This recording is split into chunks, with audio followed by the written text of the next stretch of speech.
Star plus का most popular show क्योंकि सास भी कभी बहू थी में अब आप लोगों को देखने को मिलेगा कि तुलसी के घर में गणपति की पूजा चल रही होती है।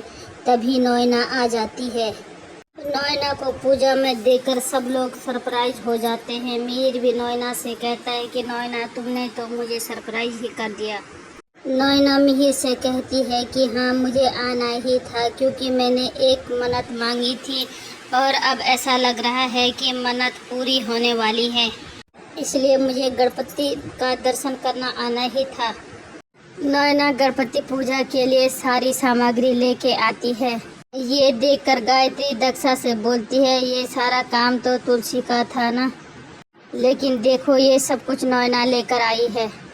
नोएना बोलती है कि मैं ये सब कुछ सामान गणपति बापा को चढ़ा सकती हूँ। तुलसी बोलती है हाँ ज़रूर। पंडित जी सारा सामान गणपति को चढ़ाते हैं और कहते हैं कि सामान में दुर्वा नहीं है। तभी तुलसी जाकर दुर्वा लेकर आती है।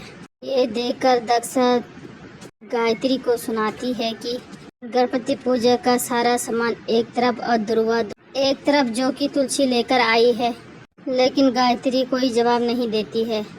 आरती के बाद मिहिर तुलसी के पास जाता है और कहता है कि हम परी को जो स्त्री धन देने वाले थे उसको हम इस टाइम दे देते हैं। तुलसी मना करती है और कहती है कि ये सही टाइम नहीं है। अगर हम ये सारा सामान परी को देंगे तो उसके ससुराल वालों को अच्छा नहीं लगेगा। ये बात उनकी परी सुन लेती है और परी ये बात सुनकर तुलसी पर बहुत ही ज़्यादा भड़क जाती है। परी तुलसी से कहती कि पापा मेरे लिए कुछ करना चाहते हैं लेकिन आप करने नहीं देती है क्योंकि आप मेरी सगी माँ नहीं हो और आप मुझे अपने बच्चों जैसे ट्रीट नहीं करती है। अगर घर की बहू की बात होती तो आप 4 सामान और जोड़ कर देती। तुलसी को परी की बात सुनकर बहुत बुरा लगता है और वो कहती है तुम बहू के लिए ऐसा क्यों बोल रही हो।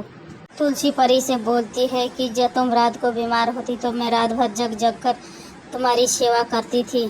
परी तुलसी को बहुत कुछ सुनाकर यहाँ से चली जाती है। मिहिर भी तुलसी पर नाराज़ हो जाता है।